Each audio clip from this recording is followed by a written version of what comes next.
Now, to the panel, I'm not sure who wants to answer first, but it looks like you have the mic in your hand there, Catherine.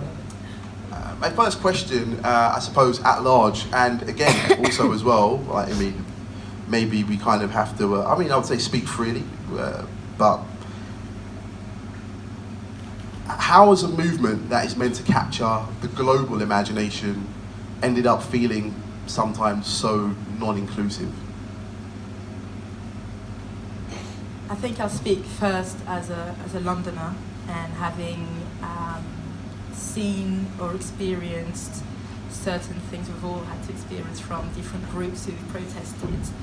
The image that you have is more or less the same demographic of people, which does not include others.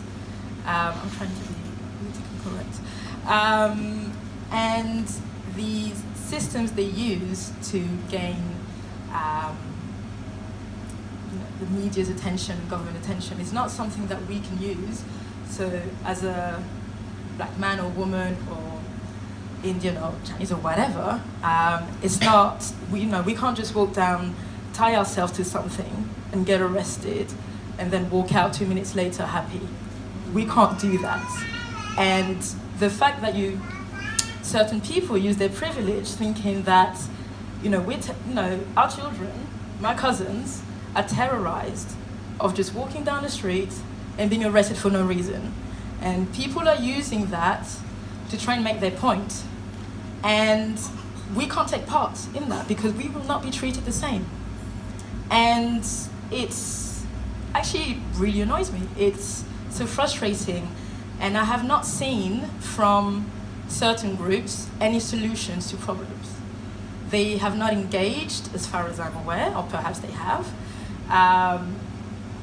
other groups around the world to come to say, okay, you've come up with this solution, how can we have it in this country, in the UK? Because a lot of countries in the South have done a lot of things which no one talks about. And yes, for me, it just doesn't feel like it's inclusive. And it's a discussion about issues that may happen in the UK, or in the North, but things that are actually happening in the South, and islands that have been eroded away, and the deserts encroaching onto countries where people can't farm anymore. These things are real. It's not something that might happen in a few years. It's real. I was going to say that's such a great point to make as well. But I was just going to say that there's a perception around it being a luxury, right? So to go as in eco, or having an eco perspective. Yeah, an eco perspective or consciousness. It's a luxury, and rightfully so. There's an economic base to that, and that means that there are certain people who are almost automatically left out of that discussion. Therefore. But then I think there's also a part of it that is, it's so intrinsic, this kind of eco-conscious mentality. If you live in Africa, and if you live according to sort of traditional rural African principles in a homestead, so that there isn't this shouting about it, because it's so intrinsic. It's actually been the voice for generations and for centuries out there. So now people are turning around and saying that actually this is what we should be doing. How about we've been doing that for years, So I think it's a case of it's not something that we've maybe spoken about as much because it's intrinsic. And yeah, Esther, I was wondering again from a perspective of digital storytelling, and again not to kind of preamble your whole talk from earlier, but the nature of how stories can now travel around the world with such ease because of digital storytelling. Like, what do you find with regards to eco perspective and whether or not people of African descent or people who, again, I would maybe just refer to as the global South, and how their voice gets heard in this conversation? I'm gonna maybe surprise you with my answer. I was in Sierra Leone for the past 3.5 years, so I missed out on a lot of the debate on sustainable development and climate change action. because it doesn't live in Sierra Leone, the conversation is not arriving.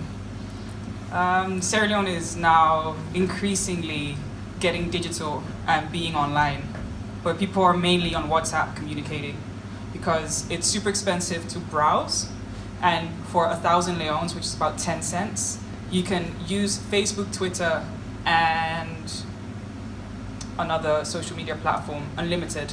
And people use it as a communication platform. There is no discussion. It's not arriving. So when I go to the Netherlands in between my trips to Sierra Leone and I watch the news, I'm kind of surprised because we live in this bubble.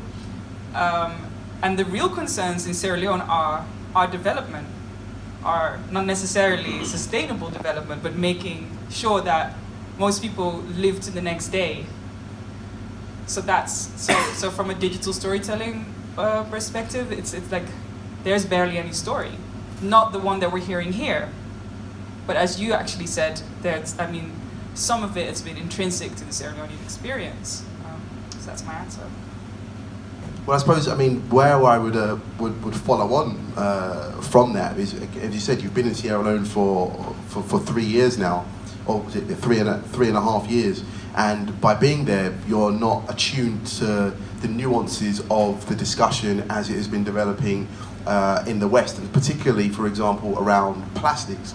The conversation that was on the stage before us was about plastics, and plastics is really kind of capturing the imagination of everybody globally at the moment. And I would actually probably contend that it was largely to do with the film made by David Attenborough, which showed so many plastic pieces within a bird's stomach. And I think that picture, which ended up going viral across so many platforms, kind of really woke a lot of people up in the West to the idea of these plastics. But my next question to each of you on the panel would be about horror stories or things that you've already seen, in different countries or in different places in Africa or across the diaspora, which are equally as kind of shocking, but I've kind of seen years ago.